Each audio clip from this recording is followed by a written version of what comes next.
just believe in the power of healing and restoration.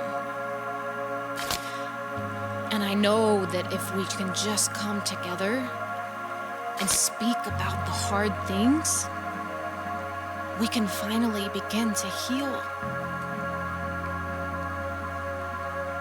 So, this is where we heal. Hello and welcome to another episode of This Is Where We Heal. I am your host, Ashley Taylor-Maland, and today I have an incredible guest who happens to also be my friend and my coach, and I'm so excited to have this conversation with her. Jamie is not only a coach, but she is also a domestic violence survivor, and her story is incredible, and I can't wait for you guys to hear it and get some of the wisdom that she has and the things that she's even taught me along the way that have helped my healing journey so much. Jamie, I'm going to let you tell them what you do because you're going to have this, you're going to say this better than I will, but. Okay. Well, thank you, by the way. So I've been a coach for business and life for close to 10 years. I've been running companies for close to 20 years. And so between that and like my obsession with human behavior, I've been able to help a lot of people create a life that balances and matches their businesses in a way that actually is sustainable, which no one talks about. Right. It's not just good for a minute, it's good for long term, which is the goal always. And yeah, it's a dream job, really. Like I get to help people, and I work with my clients, honestly, long term, which is nice because I'm just so ingrained, like their kids know who I am. Yeah. And I go travel to their location sometimes and things like that. It's an awesome job to have. And well, that's how you know you're good at what you do.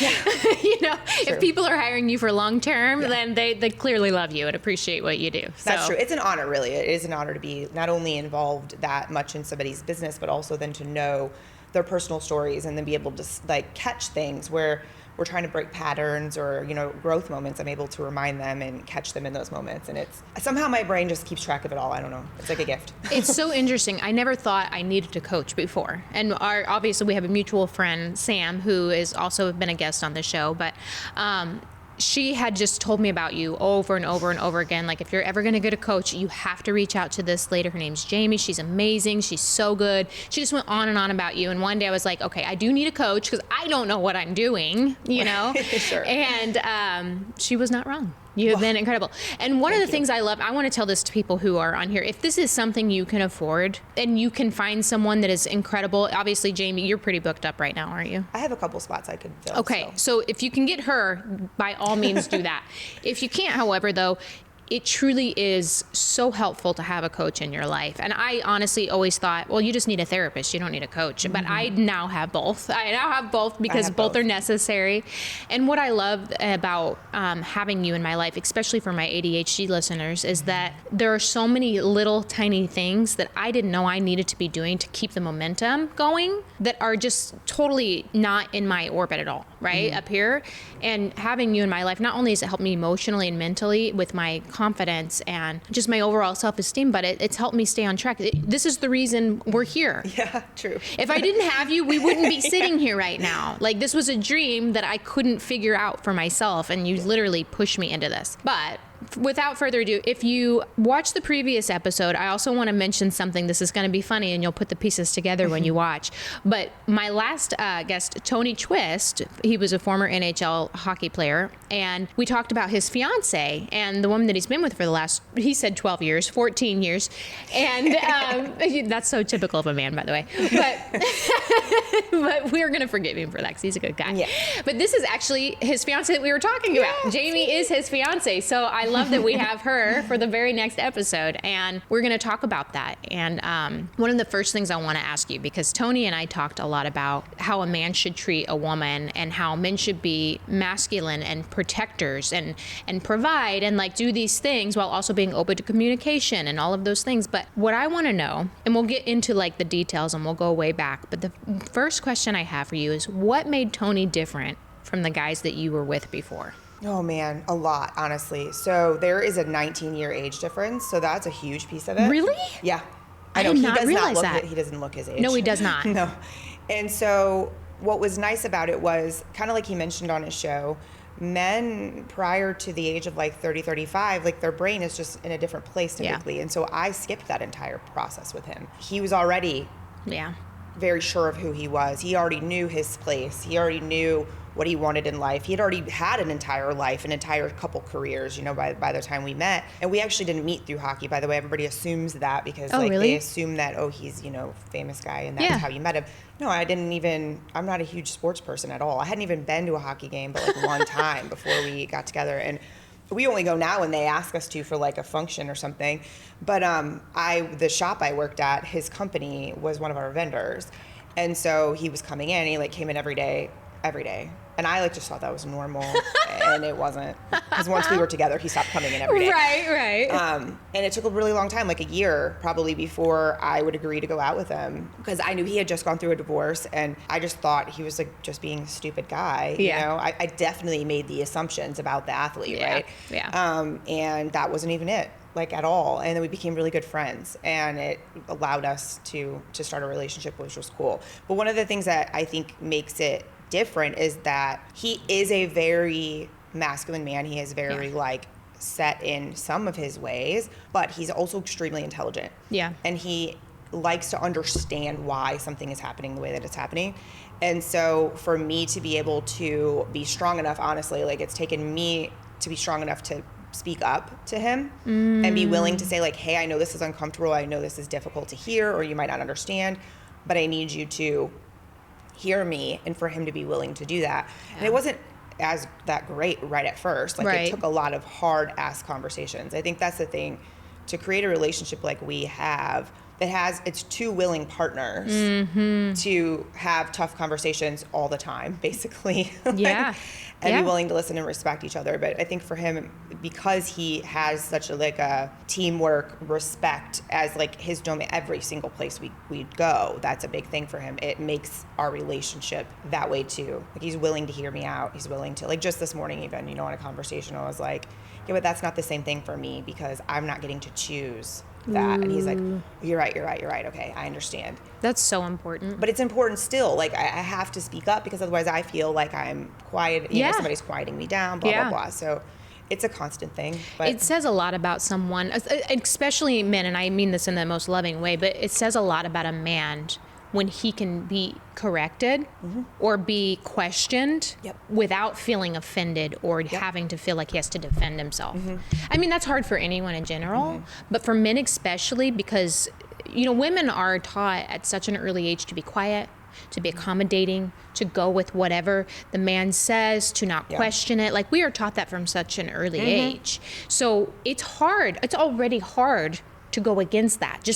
It's like almost an instinctual thing to be quiet, to push things under the rug. So it's already hard for us to even speak up when we feel like we need to be heard. But to have a partner that can take that and go, okay, I'm going to choose not to be offended by this. I'm going to choose to hear her because her voice matters too. That's like a game changer. It helps a lot that, you know, if you remember him saying like he learned a lot from me, like he didn't know the stuff that he knows now prior to me. And it's not like to say bad about either of his previous relationships. It was, and Tony was not like a dater guy. So like when I say two previous, like there's maybe three ever in his life besides me. They just didn't know what I know. Like they hadn't been through what I had been through. They hadn't made the journey that I had made. And so it's like not their fault. You know, they didn't know how to communicate that way either. Also like generationally different world. But it doesn't hurt that I do this for a living. But I also, another thing to say is like, I think, so I deal with my clients a lot, men and women, and they're in relationships. And one of the big moments that I know helps me even be better in our relationship is that I'm not responsible for him. I'm not his mom. It's not my job to coach him. It's not my job to keep him accountable for his own things. And so many of my relationships, dude, it happens so often where these women are like, women or men, you know, it happens in both sides where there's like this disconnect where it's like, if your wife is acting as your mother, first of all, that messes up a lot of things. Intimacy, that messes up respect, it creates resentment, lots of things that women don't even realize is happening. And the man doesn't even know he's doing it either. But there's been plenty of instances, for example, where Tony would be like, well, can you remind me of that? And I'm like, no, that's not my job. Like and so we'll talk a bit about this, guys, but like I have a really long-term chronic illness too. And so navigating through that, there's a layer to it where it's like I'm already navigating and keeping track of 100 different things, running a company, doing all this stuff. Like, no, I can't also then monitor your mental and emotional reactions to things.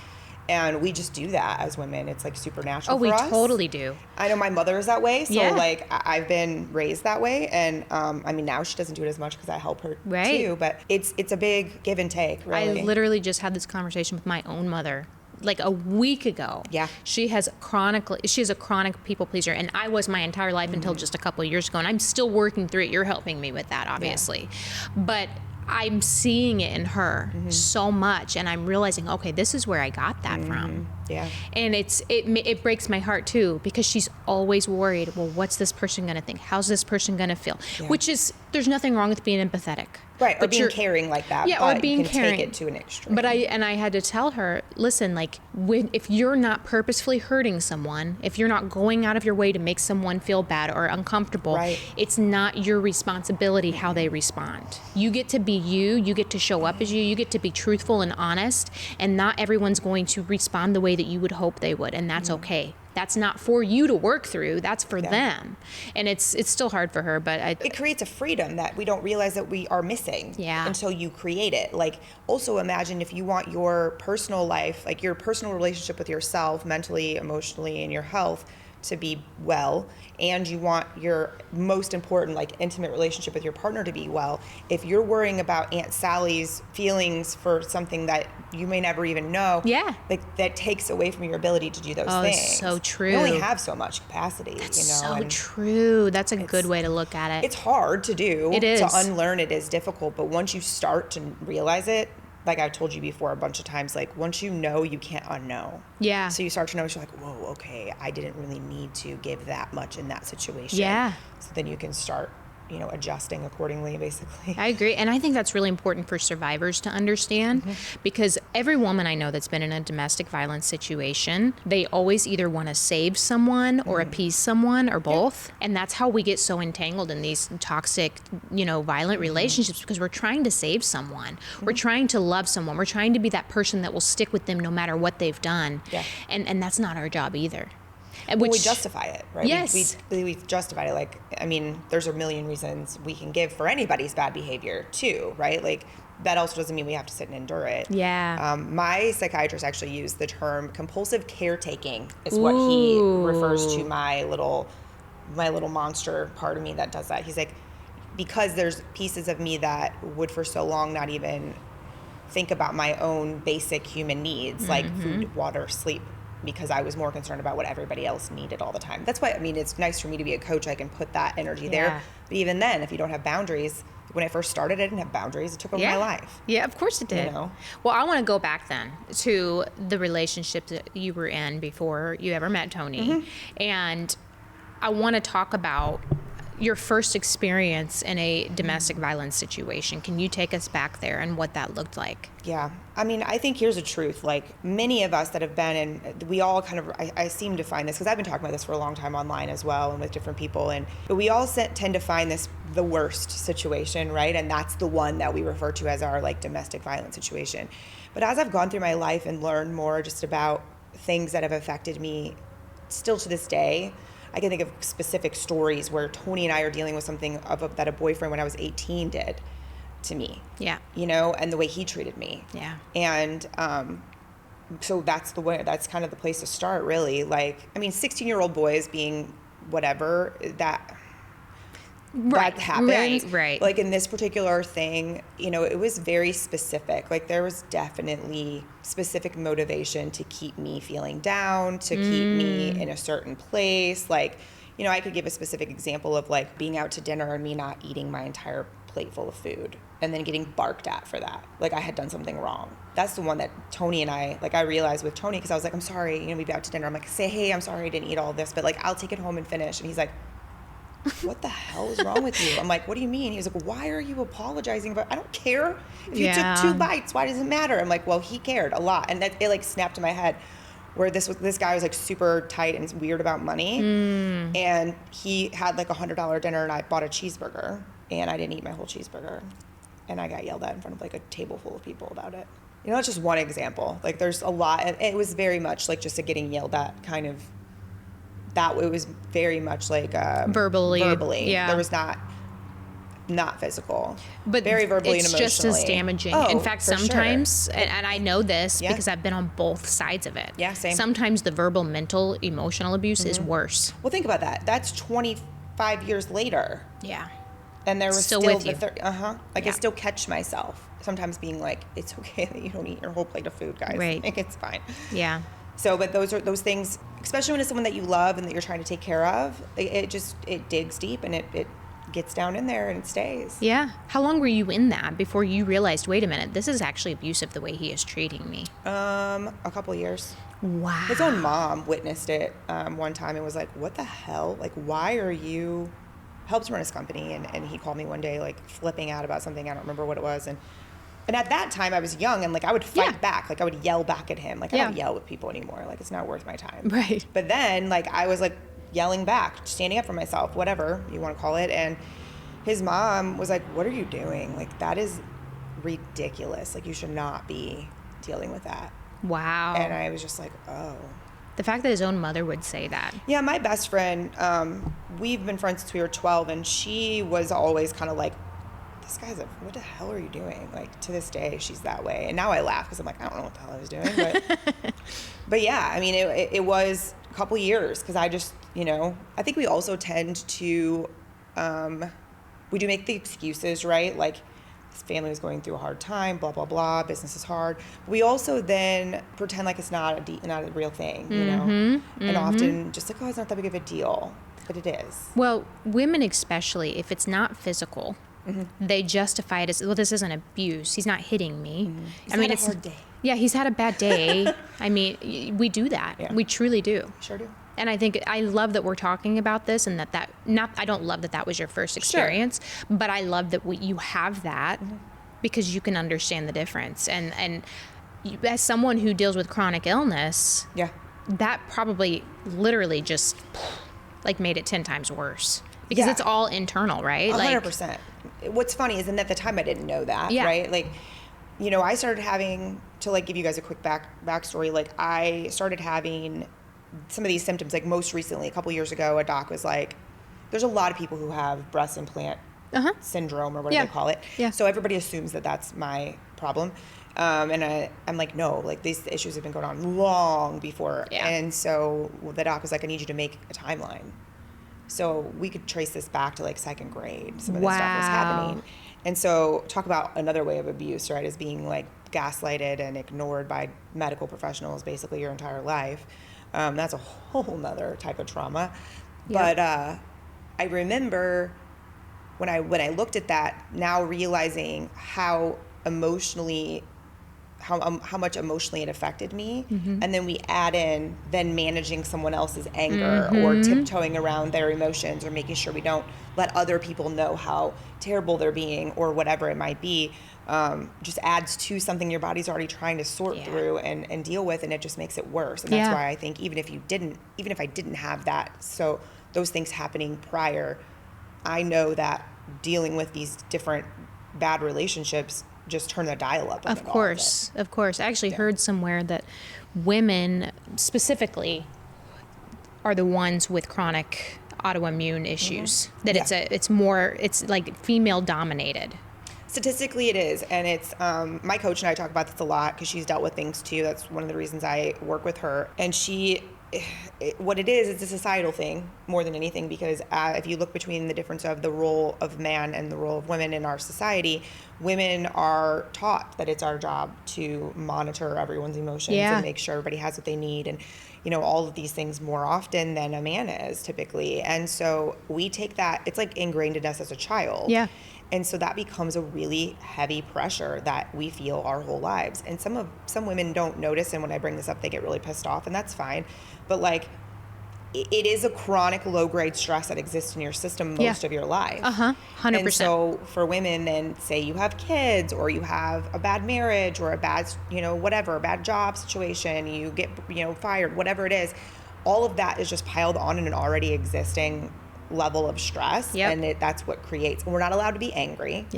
An angry woman goes to the mental institution historically, and we're not allowed to have these emotions that are natural emotions. So we suppress them, which then also adds to the problem. And that tends to be like it's acceptable for, it's starting in some ways not to be as acceptable, but it's acceptable for men to have big blowout emotions. It's not acceptable for women to do that. So we don't. That's so true. And then it evolves into illness. I mean, it's just science. Yeah. I heard a friend say the other day on a podcast, he said, a woman's greatest internal fear is that she'll be too much. Yeah. That she's too much. And so because of that, almost everything we do reflects that. The way we act, the way we talk, the way we show up in people's lives. Like we've always have like this shell around us just to make sure that we're not too much for anyone, right? And then a man's greatest fear is that he won't be enough. Yeah. And I was like, whew, that is so good. It's hard because what women do differently than men is, and if you go back to the science, there's a really great person that you can look up. Her name is Alison Armstrong. Her and her mother have studied the difference between the way a man's brain works and a woman's brain works for decades, and it's so interesting. Ooh. If you go read it. I'm not going to go straight like deep down that rabbit hole, but I highly suggest her work is interesting. And so what you realize is that we are looking at the whole picture, and we've done that since the beginning of time. We were like the hunter-gatherers, and then the men were just like the hunt and protect. So it's a lot of times it's difficult for us to recognize the difference. But with that said, as a woman, we're looking at the whole picture all of the time, constantly. So I worked from a young age in a male-dominated industry, still really honestly in a male-dominated industry. Yeah, you are. And so in that space, like there was toxicity involved in my work relationships because I had to be a certain way, and I had to learn to navigate how to be that there. Yeah. And then with Tony was actually the first place where I realized, okay, I need to turn this off. I don't need to be this very big taking over. You can't tell me what to do. I know what's going on. I'm this like firm person all of the time in every relationship. First of all, it's exhausting, but secondly, your partner doesn't get the real you. Yeah. But we're told, like, especially in I think the workforce specifically, like, you have to be that way. God forbid you cry. Yeah. Yeah, well, you get eaten alive. Oh, yeah. And you do anyway. Yeah, you do anyway. Sure. Oh, yeah, I did so too. especially if you show weakness. Absolutely. And if you don't show weakness, you're a bitch. But if you do show weakness, you're weak and you don't belong in this environment. And God forbid you hold anyone accountable, then you're labeled a bitch too. And it's like, I mean, that's kind of what happened in my work experience too. Is like I was then, after I was praised for so many years as like the best thing to happen to them, I was then used as a scapegoat when my presence became larger than something they could manage. Wow. Yeah, no, that makes total sense to me. Yep. And that's another layer of something you have to work through. Right. Oh, yeah. Like that was a whole different toxic relationship I had to deal with. Isn't that wild? He did too. I remember after the fact, my boss had told me, my old boss, he was like, I haven't gone to therapy since I got divorced from my wife. And like, I had to go to therapy to deal with this situation. Wow. I'm like, yeah, no shit. Wow. Yeah, it was bad. So after that first relationship you had where you were dealing with mostly verbal abuse and emotional abuse, and you kind of left that relationship, you ended up finding yourself in another, right? Another abusive relationship, which is totally very normal, common. Unfortunately, Very common for women. Yeah. I did. So it was a few years later. It was one of those, I feel like in my experience, and I think some people have this too, a lot of the most violent relationships tend to be the ones that it happens really fast. Meaning like you meet, you're in love in like 5 minutes, and then you're living together like a couple months in, and all of these things happen really fast, and it's a whirlwind, right? Yeah. And that's what happened. I mean, we lived together, we had a house, like we, co-bought a car because my car I had was crappy. Like, and it was so funny because if I look back, like the car that we got was and I'm a super car girl, so like it's a thing, literally the opposite of something I would ever purchase. So I look back, I'm like, well, that doesn't tell you anything. Right. What does? But yeah, I mean, it was intense. He was intense, and I liked that about him. Yep. He was intense. He was tough. He was a fighter. He was strong. He was extraordinarily passionate about me. I tell people a lot that there's this weird kink that happens in toxic relationships where now I've done so much work, and like none of the talking about this doesn't upset me anymore, which is, I like give people hope for that. Like eventually we'll be able to talk about it without completely breaking down. But he loved me probably more than anyone ever has loved me. Wow. It's a big, intense kind of love when somebody does that to you. Wow. And when you recognize that, like nobody ever wants to say it out loud. It gives me goosebumps just thinking about it. Like it's true though.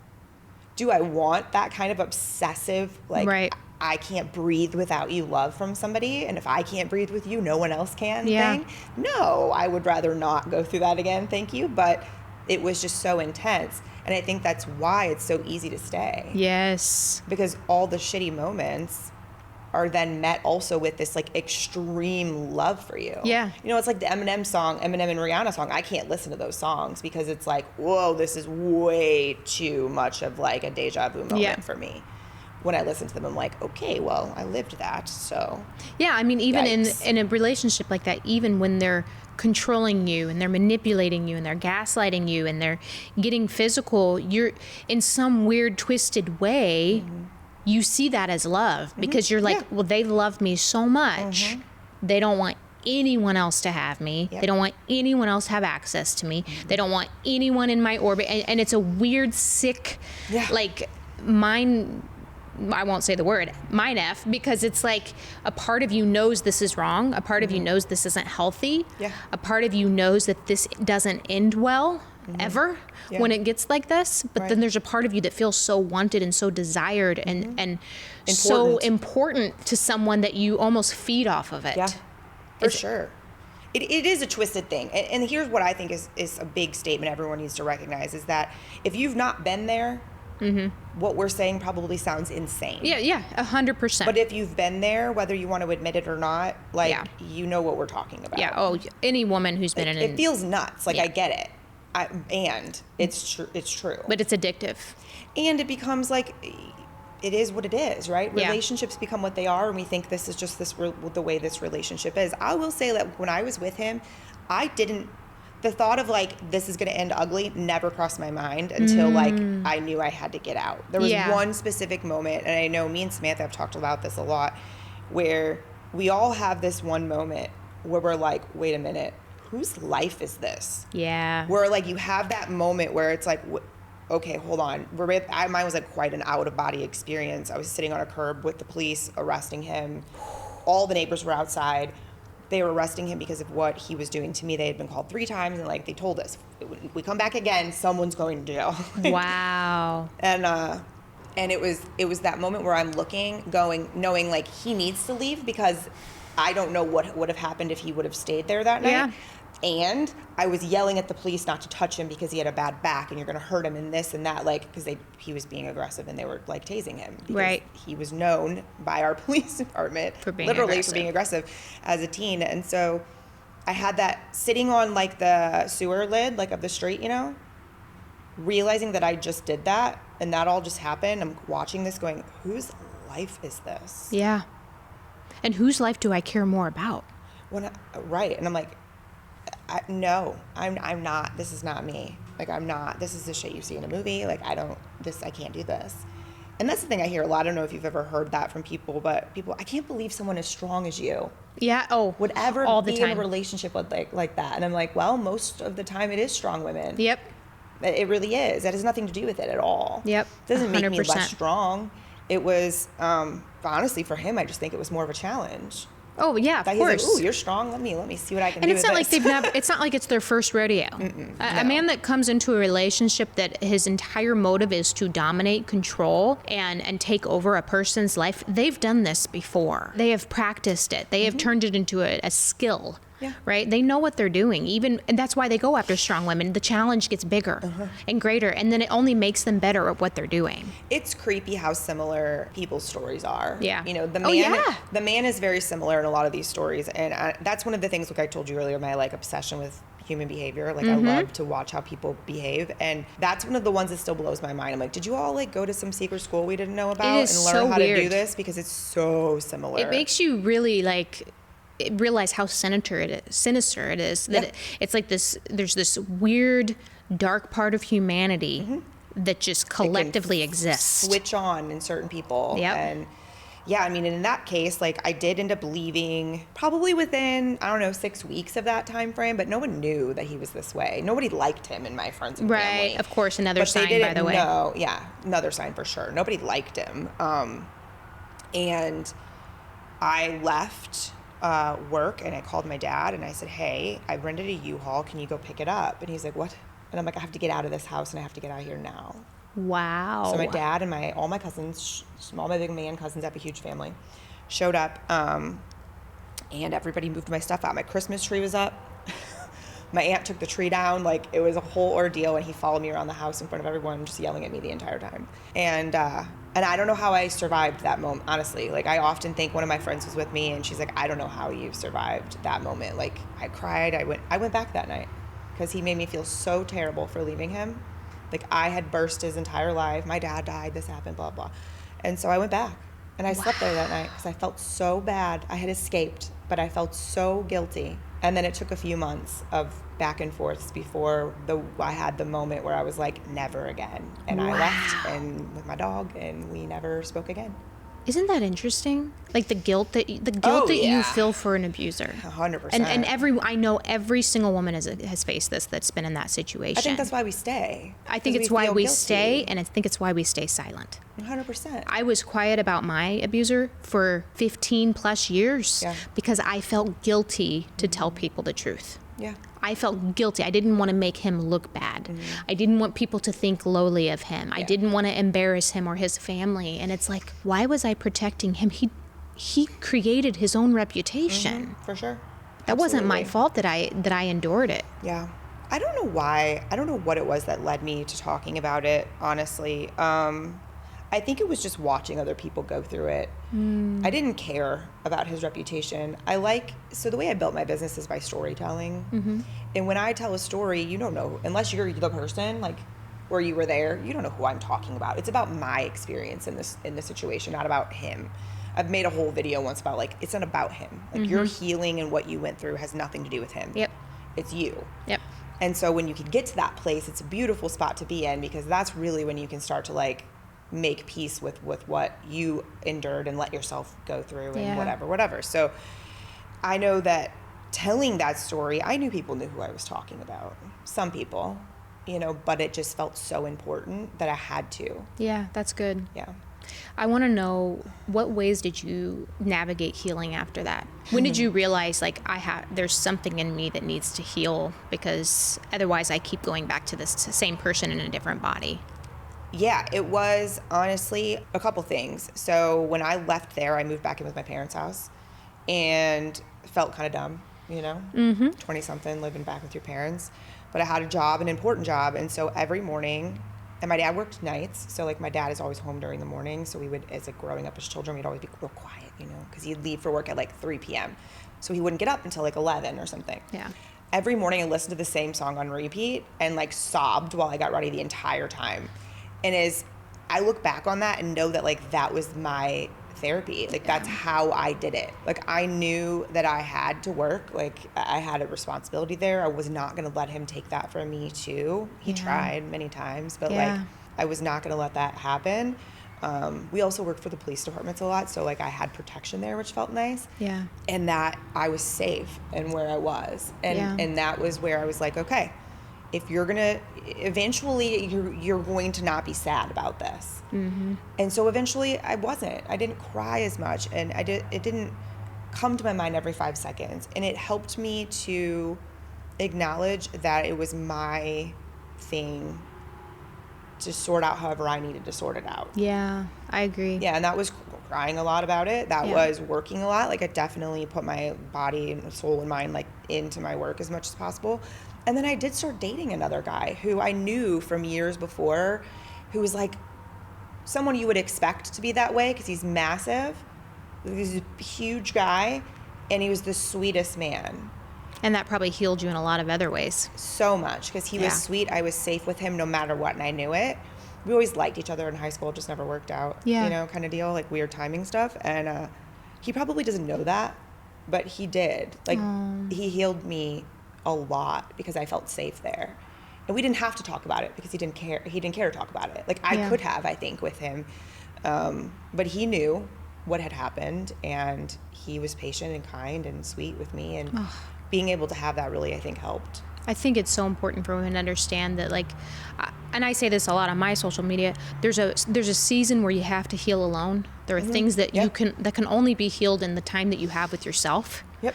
But then there is a time when you open your heart back up and you let a healthy man back in your life. Yeah, that's okay. And there's healing in that you can't get in your alone season. Like both seasons are vital to that.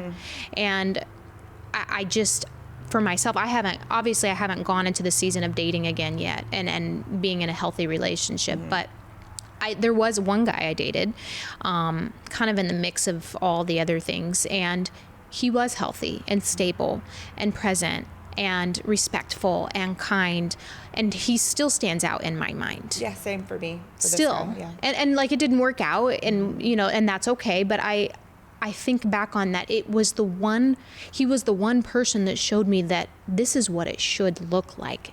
And if anything, I just know that that's why he was meant to be in my life when he was. Yeah. And I think every woman needs to experience that to heal certain wounds, whether that ends up being a long-term person or someone you stay with forever.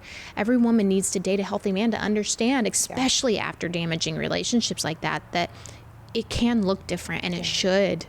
And it feels different. It feels so different being with someone like that. Yeah, it does. And honestly, I think if I would have been older when that happened, I probably would have had a much longer alone period. Yeah. I was young. Yeah, of I course. was pretty young. And so he just kind of was there at the right time. And like I said, we had such a connection from the past, and it didn't work out. And it just happened to be a beautiful experience, and he was actually ended up being in a bad place. And unfortunately, that's what ended up ending our relationship. But he was never anything but amazing to me. Yeah. So that was my knowing that I couldn't endure. But that was also something you needed to experience and learn. 100%. It was my experience of being able to say, like, I can't do this with you. Yeah. And that's healthy for me. Realizing that you're not their savior. Yeah. Yep. 100%. That actually right now I'm still learning to save myself. And even if you are a good person, it's okay for me to walk away from this. Like leaving him, honestly, in the time that I did, it still hurts my feelings. Like it still makes me sad often. Yeah. And he knows that. We've discussed it since. Many, many years later, we've discussed it. Like, he's aware. I wish that situation could have happened differently. Yeah. I also am a firm believer in the fact that everything goes the way it is. Like, I could have never imagined a world that I have what I have now. I didn't even know it was possible. I didn't know a man like Tony was real in the ways that he is. But, like, it does still make me sad sometimes. Like, I wish that situation could have been different. Yeah. But it did what we both needed. Yeah, it was a lesson that you needed to learn, a lesson he clearly needed to learn. Yeah. And that's all that matters. Yeah. So the forest trip, you had already met Tony? Were you dating him already? Yep. Okay, and then was it like a breakup, or like what was it? It was, so me and Tony's relationship, something that might be valuable for people to understand is that there was a point in our relationship where I had to decide if I wanted to have children or not. Oh. So I moved out of the house. Like, actually, the way I handled it is very, like, a good lesson for people. Okay. So I can tell that. And I can talk about the whole thing. Like, I don't mind. Okay. It's not. So fast forward to now you're in a super healthy relationship. Yeah. That obviously it's not been perfect because no relationship is healthy or otherwise. But when you met Tony, what did life look like for you at that point? Like, had you healed in the ways that you have healed now? Or was that a process through the relationship itself? Oh, no. Like, there's definitely a lot of healing during our relationship. I remember, so I was just getting a townhouse, and so I was still at my parents' house, like, the first we went on a date. And he was like, because during that whole time, it's like a long story, but I lived with my grandma for a while and helped her, and then anyway. So I wouldn't let him pick me up at my house because I felt embarrassed because he's like a grown man, and I was a grown woman also, but, like, it just was weird. We both did a lot of healing at the beginning of our relationship because he had his second marriage was not lovely. It didn't end well. It was a lot on him. Yeah. His kids were almost adults at that time. Like, they were in their late teens, and, like, there was just a lot happening. And so we were both sorting our own things out, and we did it well together. So because of the age difference, like, I had asked him initially, like, I first had told him, marriage is a must for me. Like, I want to be married. Is that an option? And he's like, yeah, I would, that's an option. And then at the time, he said that he would be willing to talk about potentially having children. So, and then we went on with our lives, and had a relationship, and we did all these beautiful, amazing things. And I was still at the job that really wasn't the best for me at the time. And there was a spot in the middle there where Tony, the thing I like about Tony was always very honest with me. about things. And when he's not honest, I can tell immediately. So he just doesn't even try anymore. And anytime he wasn't honest, like what was funny about it, when I would say like, call him on it, he'd be like, I don't even know why I said that. Like I didn't even, it just came out, right? Because we kind of have these old things that just come out naturally and we don't even realize it. But there was a time where we sat down and he said, I see you planning our life in your head. Oof. And I've decided that like it would be unfair for me to have another child at this time, at this age. Because I always thought, we'll just adopt, We talked a little bit about it. And he had made this decision. And he tells me that. And I'm sitting there, with our dogs in our house. And I'm like, okay. And something deep inside of me, thank God, like I don't even know where it came from, but said, well, I can't do that living here. Oof. Because think about it. Let's all be real. Like you're not going to wake up to this amazing man every single day in this beautiful home and make a decision that's true to yourself. It would be very difficult to do. That'd be hard. That's almost harder than in an abusive situation. Sure. Right? Yeah, it would have been very hard. So I got a house and I moved out and he was like, wait, are we breaking up? I'm like, no, we're not breaking up. I need my own space to figure this out. So our relationship went through some times where we didn't see each other but a couple times a week, if one time a week. And just interesting things had happened. And again, I'm sick through this entire time, by the way. Like, I basically what I would do is just do as much as I could until my body would tell me no more. And then I would be down for a few days. And it was just like this ugly cycle. But it required me to be very hyper vigilant about almost everything so that I was not, just like passing out randomly and stuff from my body being weird.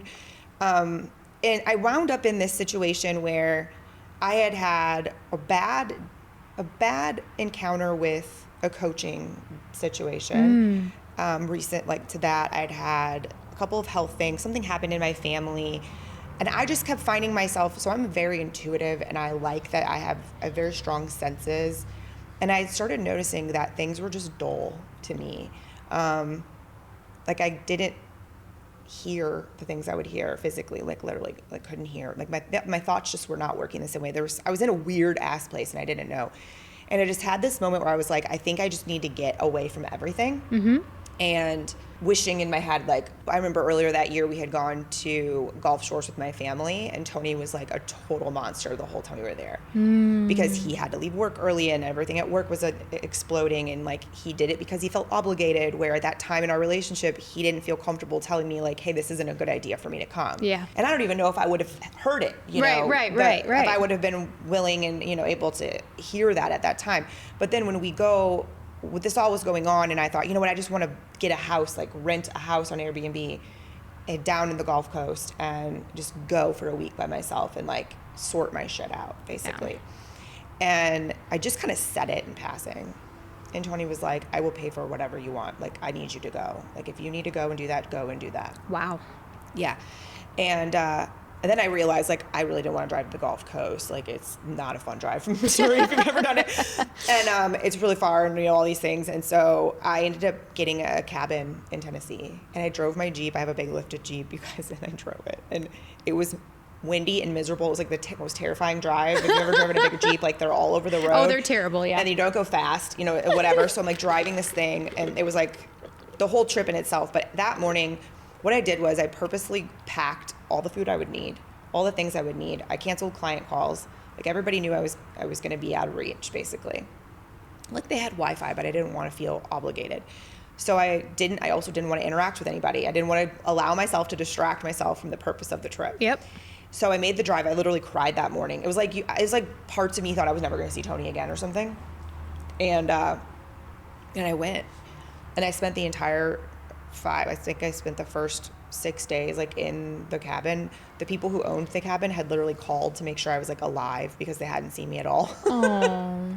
Because it rained the whole time. Oh. So they had a big covered porch and I like sat out sometimes, but like I just did my work on myself. I sat with it, and I watched movies and I wrote a lot and all those things. And then the last day, I'm actually going to write a book about this. Oh. Yeah. I can't wait. On the last day, the woman who owned the house asked me if I wanted to go for a hike with her. And I did. And to like not tell you a novel length story, it was amazing because she was if you met her, like you'd see her and think that she was just a regular like country wife and whatever. She actually had like multiple patents and had ran multiple businesses. Like she was a badass. And we went in the middle of nowhere and we're hiking through the Appalachians, and looking at these streams and all these things and the stories that she told me. It was just like such a moment that brought the whole thing full circle. And when I came back, I felt like a different person. What? And the cool part is that the entire time Tony didn't blink an eye about me being like, I can't talk to you for a week, like I gotta sort this out. And it wasn't very long after that, honestly, that I had this very weird moment where everything in my body made me realize the only reason that I ever thought I wanted to have children was because everyone told me I was supposed to. And that's not a good reason. Wow. Or that, I'm gonna have a baby and then that means that I have someone who will always be with me. And I'm like, you don't have kids. That's not the reason to make a baby, so that you have a person forever. Yeah. Because also you can't guarantee you're gonna have that person forever. Right. And so it was a big moment. And I believe that trip and his allowance to let me do what I needed to do. He gave you that space. Mm-hmm. Yeah. That's so important. It changed everything. And, and I'm aware of the fact that not everybody has the opportunity to do a week in the woods. Right. Maybe it's not a week in the woods, but it's a couple away. days to yourself. Like, but that also is such a huge indicator between a healthy man and an unhealthy man. 100%. Hearing what you need and saying, okay, I understand that. That makes sense. And I'm going to give you that space. That takes a level of maturity that you can only find in a super healthy man. Mm-hmm. For sure. And I think that is such a great testament to any women listening to this, and men too, but until you find that, until you can find someone who can truly say, I love you enough to even be uncomfortable for a week, because I know you need this more than I need you, that's when you found the right person for you. At the time, I don't think I even really recognized how much that meant.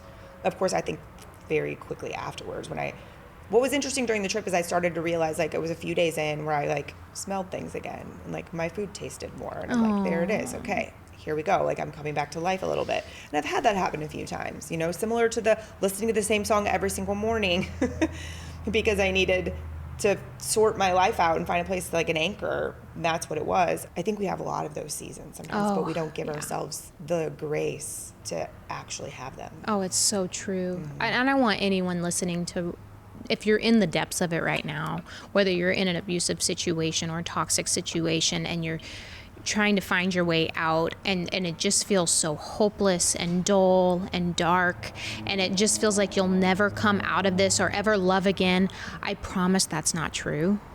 I promise that there is no amount of devastation that you can be in this relationship right now that you cannot be recovered from.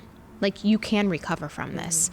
You will recover from this. And while it will hurt to leave, it will teach you to learn to trust yourself, to be with yourself, to sit with the hard stuff, and to listen to that inner voice. And I promise you, even though for a while coming out of these relationships, this, I know this, our friend Sam knows this, any woman who's been in an abusive relationship and come out of it knows, there's a season where you are numb.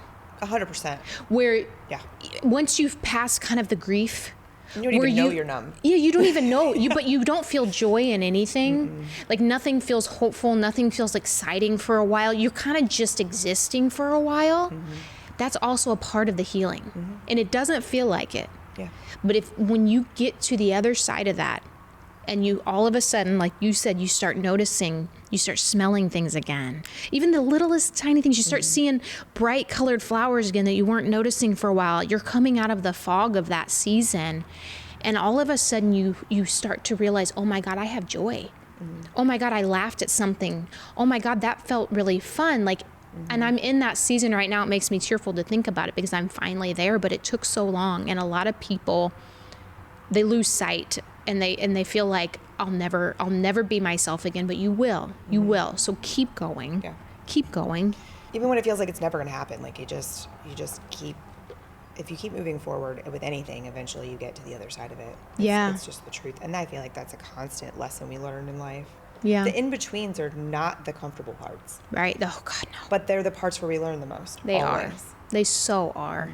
And one thing that's really extraordinary with you is that even in the midst of all of those relationships, you were dealing with a chronic illness that you kind of suppressed for a really long time. It was there, it existed, you couldn't push it away, but you dulled yourself to that to survive Yeah.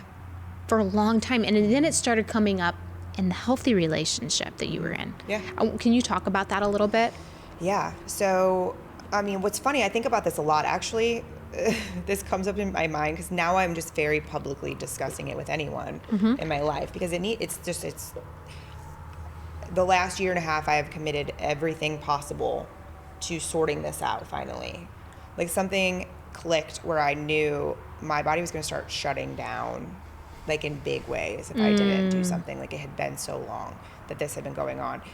And so, but I've thought about so often how people, like, I think about these guys that we're talking about, right, in my past. I'm like, I wonder if they even remember those things about me, or if they're listening to me say this and they're like, oh, she wasn't sick. Well, women are good at hiding that. Right.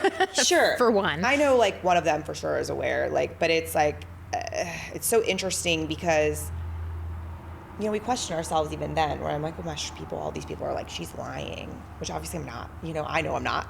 I have the, like, data that shows you I'm not. Well, you have to live with it. Right. So. But with Tony, for example, like, he's an athlete, right? So their body is their business. And so from a young age, he conditioned himself in a way that he knows his body better than anyone else. Wow. And when we first met and I would kind of tell him about what was going on with me physically, he thought it was like BS for real until he started to see it, because it doesn't make any sense. Like, Yeah. Autoimmune never does. A lot of it doesn't make sense. And there's like no diagnosis specifically for what I have. And so it's just difficult to comprehend. But then of course he saw it happening. And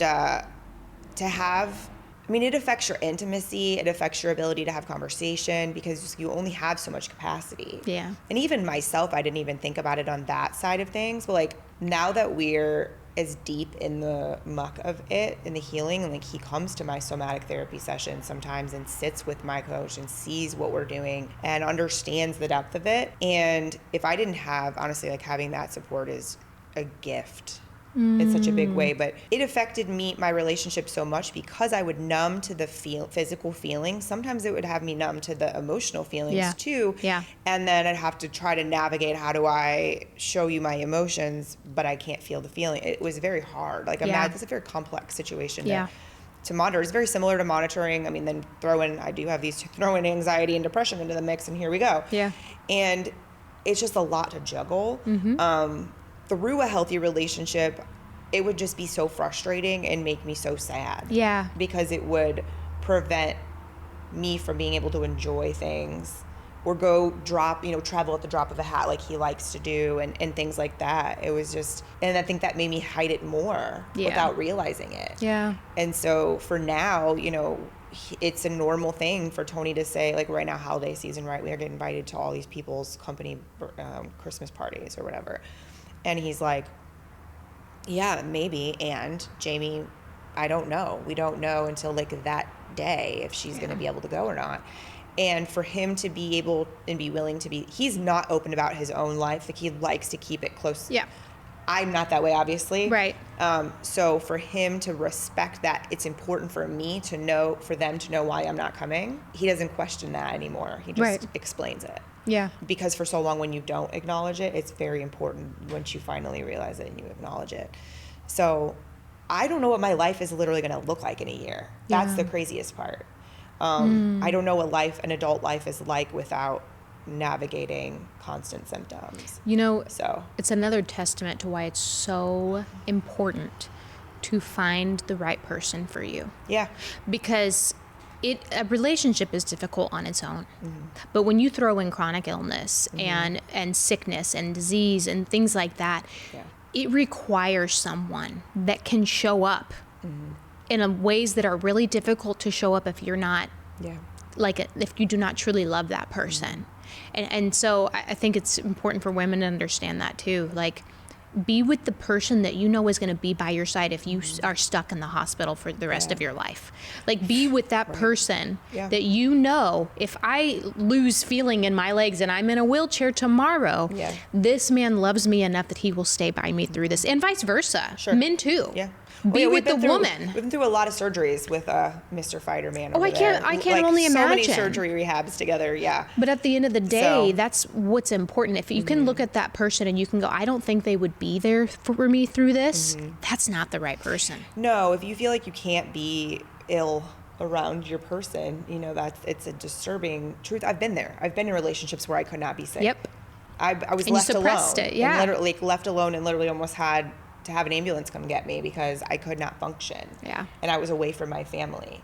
You know, like that, I've been there. It's one of those things that you shouldn't ignore. Yeah. Is what I believe. Like, I wanted to believe, oh, he just didn't know how to handle it, blah, blah, blah. No, that's a bad heart thing to do. Yeah. You know, I don't care if you're a stranger. I don't care if I hate you. I'm not going to leave you there. That's the unable thing. to function. Like, that's just not going to happen. That's I would never the do that thing. in a million years. And so you have to remember that it's okay for you to make those decisions for yourself.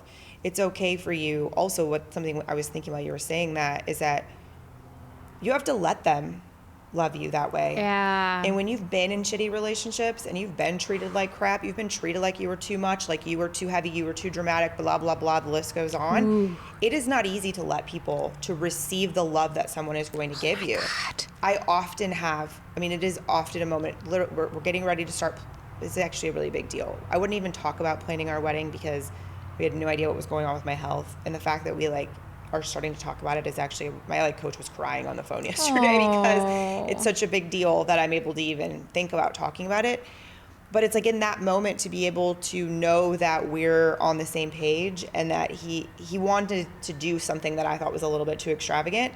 And one of my best friends was like, Jamie, let him give that to you if he wants to. Like, stop, just receive it. And I'm like, Jamie, you're right. Okay.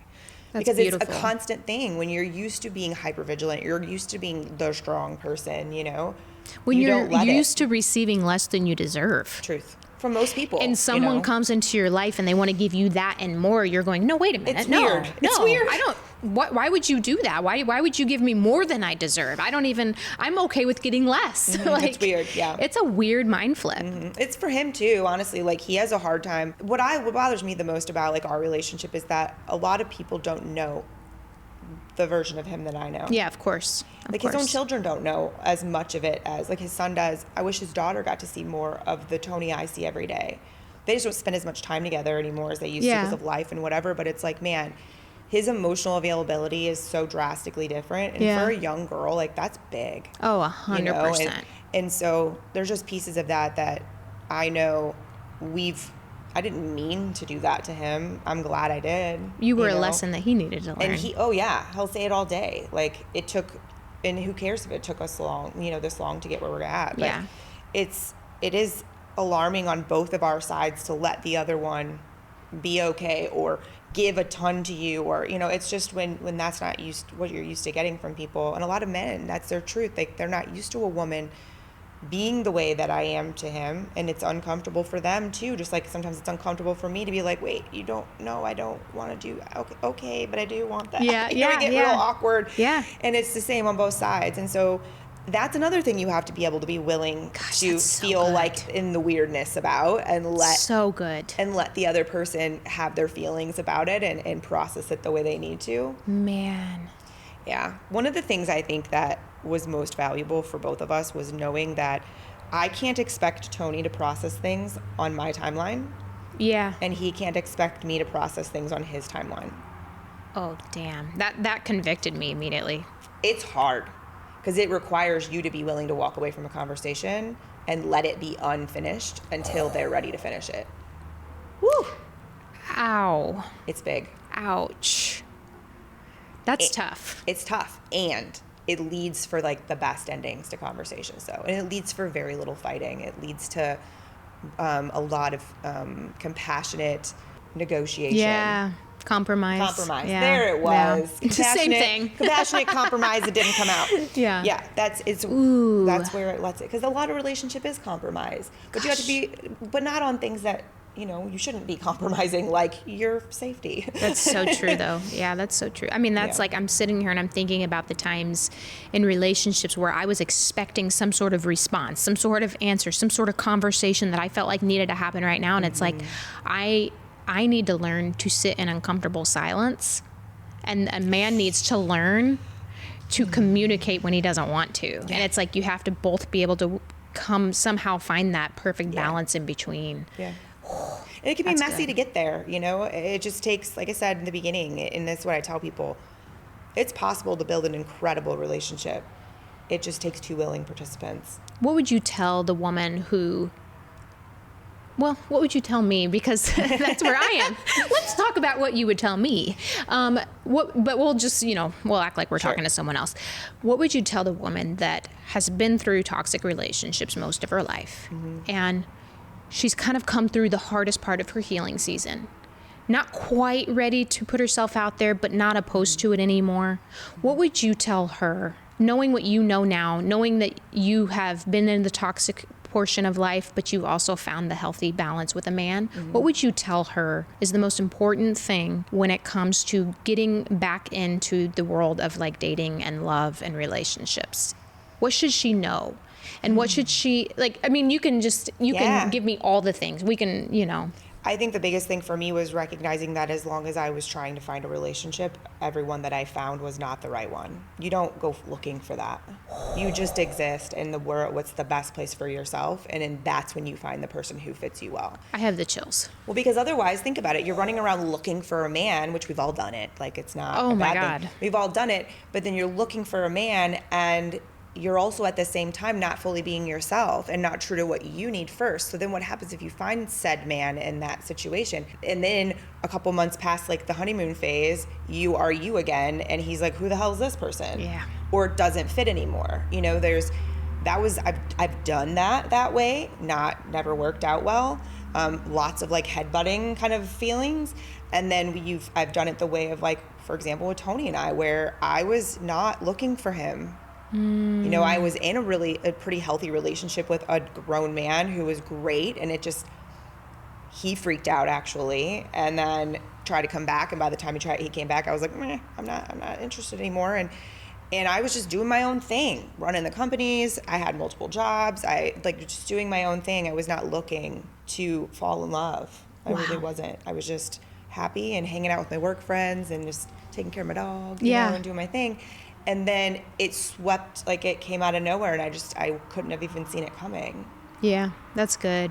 So and I've seen it happen so much in other people that is the number one piece of advice I hope people take, because it really is the truth. Yeah. We just have a codependent society. Yeah, we do. And so if that's what that is, if you're like, I'm fine, I need to find someone, that's codependent. Instead of I would love to have a partner, and until I find the right person, I'm just going to do me. Yeah. That allows you to bring people into your space that aren't trying to get something from you. Be your other half. You don't need another half. You're whole by yourself, and they're there to complement your life. Yeah. And you complement theirs. Yes. Oh, that's so good. Yeah. And what would you say is the important things to look for? When a woman, obviously, we've talked about this, women have not women, people in general. Once you've been in a toxic relationship, there's this pattern that happens. Whatever it is, I don't know what is going on up here that causes that, but you end up in multiple, right? Yeah. And then eventually you have a point in your life where you hit rock bottom and you realize, I don't want this anymore for myself. And I'm going to heal myself so that I'm not the culprit, but also so that I don't end up with someone else like this. Yeah. What would you say is the most important thing for people to look for when they're trying to be now open and receptive to a healthy relationship versus toxic? Because they're two very different things. They feel different. They look different. They're just so totally different. And a lot of people go into that and then they feel like, this is boring. This isn't that intoxicating. What would you tell them in that situation? What should they be looking for, and what should they be? I think I get what you mean. Okay. Yeah. I feel like if it feels boring, you're just dating for the sake of saying you're dating. Because if it's somebody that you're at all remotely interested in, or he's interested in you for real, it won't be boring. Okay, that's good to know. Yeah, it won't be boring. I can think of a few people where I was like, yeah, I went on a date with him because I thought it was like I should, because he's a good man. I like him as a person. I'm like, this is boring. You're weird. And that just wasn't your person. No, we're friends. I still know the guy. We're still friends, and it's still weird. Like he's just an awkward guy, and that's fine. You know, but we aren't a fit. That's good to know. So it doesn't have to be boring. Healthy doesn't mean boring. No, have you met? I mean, you guys all see Tony. He was very controlled, but he is not boring. He's the opposite of boring. He is like a freaking entertainment show all day. That's good to know. So if you're bored, maybe this isn't the right person for you. I think so. I mean, also the thing to look for, or maybe I would say like to avoid, is if somebody's trying to be pressure, at any sort of pressure at all, there's a thing, like I said, Tony asked me out a lot, but it was never made me uncomfortable. It never made me feel like I should just say yes to shut him up. We've all been in those moments. We're like, okay, fine, geez, leave me alone.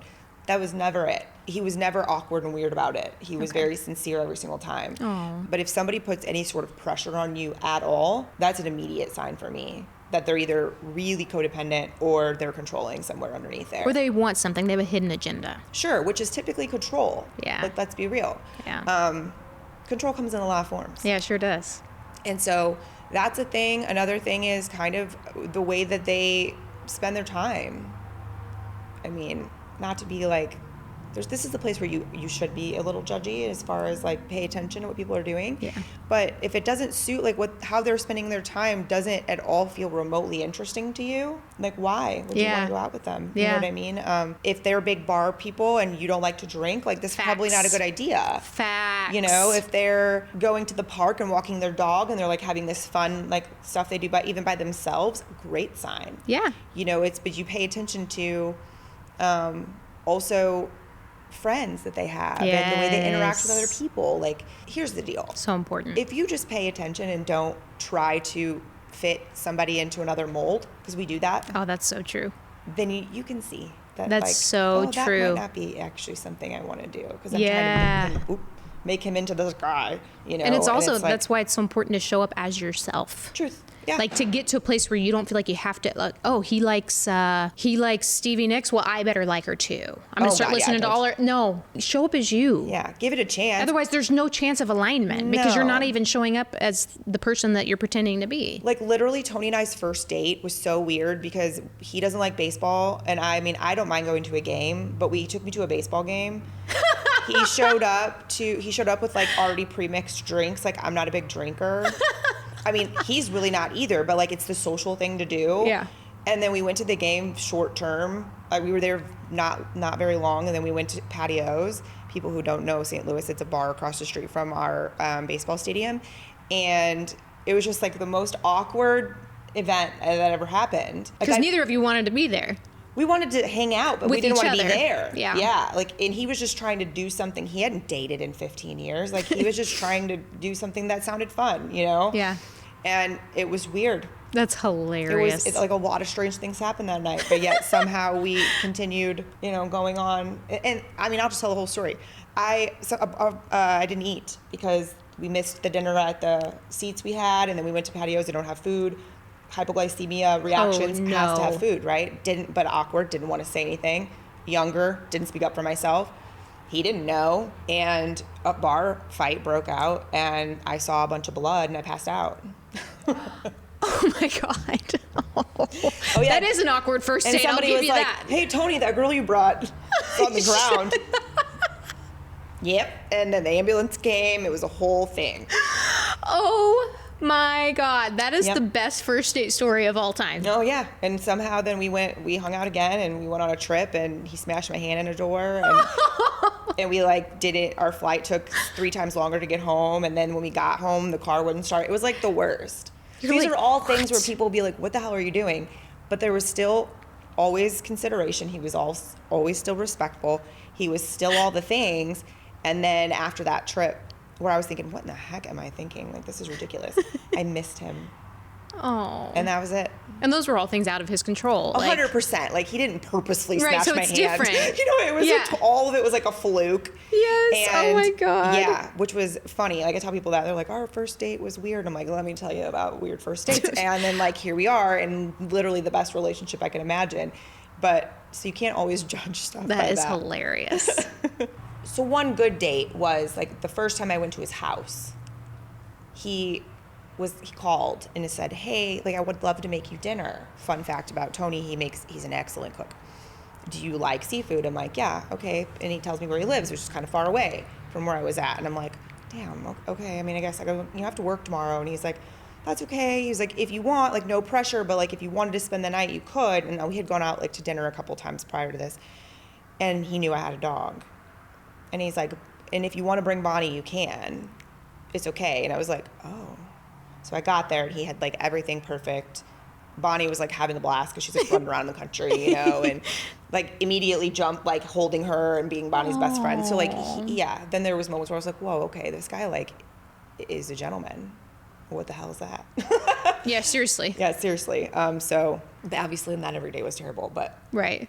that's where I love that so much. But it's, again, trust your gut. Like, I Yeah. just knew, like you said, none of that was within his control on those bad things. You get a feeling. We always do. We just sometimes ignore it. We ignore it when we don't want to be right about someone. Yeah. But it's this like even the bad part where we're like ignoring the red flags, the green flags are there too. Oh yeah, for sure. We just live in a world where we are talked about. Everybody talks about the red flags more than anything else. So that's the things that we focus on. But then also we're real quick to ignore them too. Yeah. And so it's just like you kind of got to find your balance in between. I agree. So after everything you've been through with the relationships that you've been in and, coming out of like navigating chronic illness and all of these different things, what do you think the most important lesson that you have learned in all of this about yourself is? Oh boy. Or one of the most important lessons you've learned about yourself through all of this and everything you've been through and survived and gotten through and made it through? I think one of the biggest things is that like the pressure that everyone else tries to tell you you're supposed to put on yourself is crap. Like, says who? Yeah, true. So often I would drive myself so hard because of what somebody in a group that was making more money than me told me I should be doing as a business owner. Or, at work, my old job when I worked, like same concepts. Like, I know who I am. And I've always been confident in that, but I allowed other people to influence it sometimes because I thought that was the right thing to do or whatever. And it's just this unnecessary amount of pressure to be all of these things all of the time. And none of like not doing that or not living up to these like these expectations that aren't even your own doesn't make you any less good at your job or good of a person or I take up a lot of space in a room and it doesn't make me take up less space. Yeah. It just makes me less stressed. Yeah. So it's true. like those little pressures they're not worth it. Yeah, I agree. I think that's that. the biggest lesson. I will never go back to living such a like high stress, chaotic life ever. It's not worth it. No, it isn't. And do you have any like final thoughts, like any final messages that you would like the listeners to know? Yeah, I mean, I guess the biggest thing just in life in general is learning that it's okay. Like every part of us exists for a reason. Every part of you, like the really protective part or the really skeptical part, you don't have to let her drive the car all the time. Not every single person is going to hurt you. Yeah. But she's there for a reason. She was, like, if you go back, there's actually a whole methodology of therapy called IFS that is like the parts of you. And the idea is that none of those parts are bad. Ooh, that's good. The world likes to tell us you're right or wrong, you're good or bad. That's such a BS thing too, because often there's so many gray areas. And if you try to figure that out, it'll just consume you. Yeah. So instead recognizing that it's not like the part of us that said yes to this really crappy guy many, many times, that's not a terrible part of you. Don't condemn that piece of you. Instead, you say, okay, I understand why you did that, and that's okay. We're not going to let you call the shots anymore. Right. Like me, present Jamie, is going to call the shots. Jamie, who said, hey, sure, you can throw my phone through the wall, and I'll still stay. She's still there. Yeah. She existed for a reason because she likes to care about people. Yeah. And there's nothing wrong with that. Amen. And so that's the thing. No bad parts. Like all the parts of you exist for a reason. You just have to take control of them. Ooh. And decide who gets to call the shots. Yeah. And when. Like know that, again, a lot of times when you've been a victim of any kind of abuse, there's a blame game that happens very naturally, of course so. And like it makes perfect sense. But at the end of the day, all of that transpired, and you're not going to change it now. So instead of condemning parts of your personality and thinking you're this terrible person, like that is never going to get you to the other side. Amen. Ever. Amen. You can't change them, but you can heal you. And know that those parts of you were there for a reason, just like we talked about the weird love obsession thing. Like, is that healthy? No. Is it real? Yeah. Yeah. And that's okay too. And you will learn through it all. 100%. Everything's a lesson. Yeah, every bad experience becomes a lesson Yep. when you're ready for the lesson. Agreed. You know? So, Agreed. Yeah. well, thank you for coming. You're I love you. You know that I do. Yeah. We get to have these conversations all the time. So I'm pretty lucky. I'm not going to lie.